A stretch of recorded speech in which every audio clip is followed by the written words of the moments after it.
The crystal chandeliers of the Grand Plaza Hotel sparkled overhead as I stood in my cheap clothes. A simple black dress from a department store, facing my sister Amanda's perfectly manicured scowl. "Absolutely not," she hissed, her perfectly painted lips curling in disgust. "Dad's 60th birthday is the social event of the season. We can't have you embarrassing us in." She gestured vaguely at my outfit. Behind her, through the ornate doors of the hotel's grand ballroom, I could see the elite of New York's financial world gathering. My father's birthday celebration was less about family and more about impressing his business associates. At least according to my status-obsessed siblings. The invitation had said family only. I replied calmly, adjusting the simple pearl necklace my mother had left me before she passed. "Family who understand the importance of appearance." My brother Ryan chimed in, his custom Tom Ford suit practically gleaming under the lobby lights. "You look like an intern at a job interview." If only they knew that my cheap dress cost more than their monthly mortgage payments. I just didn't feel the need to flash designer labels like armor. Being the chairman of VXG Global, one of the largest private equity firms in the world, had taught me the difference between wealth and worth. "Move aside," Amanda commanded when I didn't immediately retreat. "We have actual important guests arriving." As if on cue, the hotel's revolving doors spun open, admitting Charles Wellington III, my father's oldest friend and business partner. I suppressed a smile, knowing what was coming. Charles spotted me immediately, his eyes widening in recognition. He quickened his pace, approaching our little group with purpose. "Madam Chairman," he said, bowing slightly. "I didn't know this was your father's celebration." The silence that followed was deafening. Amanda's perfectly sculpted eyebrows shot up so high they nearly disappeared into her hairline. Ryan's drink stopped halfway to his mouth. "Charles," I nodded, enjoying their confusion. "How's the merger proceeding?" "The paperwork will be on your desk Monday morning," he replied. "Though I must say, having the chairman of VXG Global waiting in the lobby is rather unusual." "Wait," Ryan sputtered, his expensive scotch nearly spilling. "What did you call her?" Charles looked between my siblings, genuine confusion crossing his face. "Madam Chairman. Surely you know your sister acquired VXG Global 6 months ago." Amanda's face shifted from shock to pallor. "That's impossible. VXG is worth billions. $47.3 billion at last valuation." "I can confirm that," I said, "though we're expecting that to rise after Monday's merger announcement." The story of how I had ended up as chairman of one of the world's largest private equity firms, while my family thought I was struggling at some entry-level job, began 5 years ago. After Mom's death, Dad threw himself into work, leaving the family business increasingly in the hands of my ambitious but short-sighted siblings. While they focused on social climbing and status symbols, I saw the bigger picture.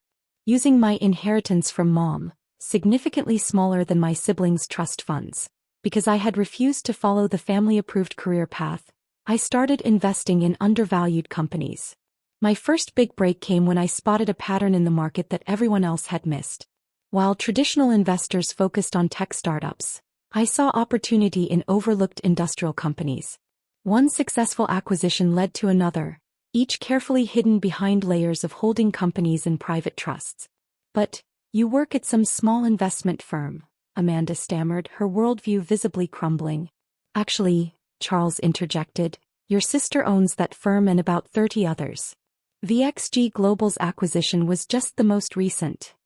Ryan grabbed my arm, his expensive watch digging into my skin. "Why didn't you tell us?" I gently removed his hand. "Would you have believed me? You were too busy mocking my poor career choices to notice what I was building." The hotel doors opened again, admitting more of New York's financial elite. Each nodded respectfully in my direction, some calling out, "Madam Chairman," as they passed. Amanda's face had shifted from shock to calculation.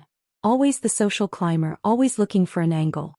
"Well, obviously we need to update the seating arrangements. You should be at the main table, dash." "No need," I cut her off. "I'm perfectly comfortable where you originally placed me, at the back with the unimportant guests." "But that's near the service entrance," Ryan protested. "People will talk." "Let them," I smiled. Some of my best deals started in service entrances. Speaking of which, I nodded toward a group entering through the side door. The CEOs of 3 Fortune 500 companies, all preferring to avoid the spotlight. If you'll excuse me, I have some actual business to discuss. As I walked away, I heard Charles explaining to my dumbfounded siblings exactly how much power their poor sister really wielded in the financial world. Inside the ballroom, Dad was holding court near the main stage, unaware of the drama unfolding in the lobby. He'd been too busy with work to notice how his children had turned out. One daughter building an empire in silence, the others building nothing but appearances. My phone buzzed with a message from my executive team. Merger documents ready for final review. Should we proceed with Monday's announcement? I looked at my father, remembering how he'd built his own success from nothing. How different would things have been if he'd paid as much attention to his children's character as he had to their social status? Hold the announcement, I texted back. Tonight's going to be interesting. The birthday celebration was in full swing, crystal glasses clinking as New York's elite maneuvered for position around my father. From my carefully chosen table near the service entrance, I watched the social dynamics play out like a perfectly choreographed dance. Amanda and Ryan worked the room frantically, their earlier shock now transformed into desperate attempts to capitalize on their newfound connection to Madam Chairman. I saw them dropping my name into conversations, claiming they'd always known about my success. My phone buzzed again. Another message from my executive team. Wall Street Journal requesting comment on Monday's merger. Also, your father's company's Q3 reports just came in. You were right about the discrepancies, I thought, taking a slow sip of champagne. I remembered the real reason I'd kept my success hidden for so long. 3 years of careful investigation had revealed what my siblings' social climbing had concealed. Our father's company was in serious trouble. Mind if I join you? Charles Wellington settled into the chair beside me, loosening his bow tie. The vultures up there are circling rather obviously tonight, he remarked. I nodded toward where Amanda was practically hanging on the arm of an investment banker. They still think money is about who you know, not what you know. Speaking of knowing things, Charles lowered his voice. Have you told him yet about VXG, or about knowing his company is 3 months from bankruptcy? Charles winced. Both, I suppose. Though the second one might be more pressing. I watched my father laugh at something Ryan was saying, his smile not quite reaching his eyes. The weight of his company's troubles showed in the new lines on his face, the slight slump in his shoulders. He built that company from nothing, I said quietly. While Mom raised us, he worked 18-hour days, determined to give us everything he never had. Somewhere along the way, I continued, he forgot that everything should include values, not just valuables. And now, I added softly, his CFO has been cooking the books for years, his market share collapsing, and my dear siblings too busy planning charity galas to notice the ship is sinking. The irony wasn't lost on either of us, that the daughter they'd tried to keep away from the party could buy the entire hotel where it was being held, while the company they were so proud of was quietly imploding. My phone buzzed once more. Singapore office confirms acquisition of Parker Industries complete. You now control 60% of your father's market sector. Time to move. Charles noted my expression.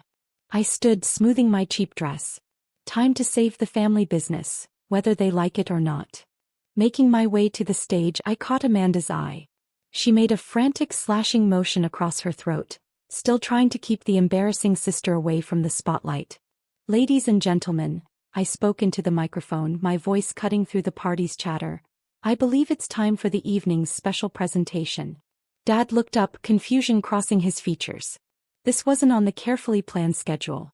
Most of you know Edward Harrison as a brilliant businessman, a pillar of New York finance, I said, clicking a remote, and the ballroom screens flickered to life. What you might not know is how close he came to losing everything this year. The room went silent. Ryan choked on his drink. Amanda's face went pale. Dad, I continued, looking directly at him, your CFO has been falsifying reports for the past 3 years. Your market share isn't growing, it's collapsing.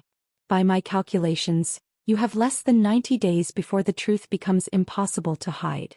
Gasping rippled through the crowd. Dad's face had gone ashen. But tonight isn't about problems. I clicked the remote again, revealing a new set of figures. It's about solutions, about family. The screens displayed a complex web of companies, my companies, all connecting back to one central point, Harrison Global, my father's life's work. Over the past 5 years, while some of us were busy buying designer labels and country club memberships, I was building something else. Something that could save what he had built. Understanding began to dawn on his face. VXG Global, he whispered. That was you. I nodded. Along with about 30 other companies. While Amanda and Ryan were planning parties, I was planning a rescue. The screens showed the next phase. A complete restructuring of Harrison Global, backed by the full power of my corporate empire. The merger announcement on Monday isn't just another business deal, I explained. It's a lifeline. VXG Global isn't acquiring Harrison Global. We're saving it, modernizing it, making it what it should have been all along. Amanda rushed forward. This is ridiculous. Dad, you can't let her. Charles interrupted. Let her what? Save the company you were too busy spending to notice was failing. Dad raised his hand, silencing the room. How? He asked simply. How did you know? How did you build all this? I learned from you, Dad, I said softly. The real you, not the social status version. I watched how you built your company, how you spotted opportunities others missed. I just did it quietly without the galas and designer suits. The screens displayed the final piece of the plan. A new corporate structure where Harrison Global would become the centerpiece of a modern, integrated financial empire. You taught us that real success isn't about looking rich, I said. It's about building something that lasts. Some of us just took that lesson more seriously than others. Ryan stepped forward, arrogance finally cracking. But we're the ones who stayed in finance, who followed the family path. No, I corrected him. You followed the appearance of the path. I followed its purpose. Turning back to Dad, I saw tears in his eyes. The birthday gift I wanted to give you isn't just saving your company, I said softly. It's showing you that at least one of your children understood what really matters. The room erupted in genuine applause, not the polite, social kind but heartfelt appreciation for what they were witnessing. A father's legacy not just preserved but transformed, a family business not just saved but revolutionized. Amanda and Ryan stood frozen, their world of social climbing and status symbols crumbling around them. The sister they'd tried to ban from the party had just revealed herself as one of the most powerful figures in global finance. So I smiled, raising my champagne glass. Happy birthday, Dad. Your company's future is secure. Your legacy is intact, and your poor daughter isn't so poor after all. Dad made his way to the stage, ignoring the crowd's reaction. I've been so blind, he said quietly. So focused on the wrong things. It's not too late, I assured him. For any of us, Monday's announcement isn't just about business. It's about family, about building something together, this time with the right priorities. As the party transformed into an impromptu celebration, not just of a birthday but of a new beginning, I watched my siblings struggle to process their new reality. The sister they judged by her clothes had quietly become the one who would determine their future. Because sometimes the best revenge isn't showing people how wrong they were. It's showing them how right they could have been. And as I stood there in my cheap dress, holding the future of our family's legacy in my hands, I realized that true wealth isn't about what you wear to the party. It's about what you build when everyone else is too busy partying to notice.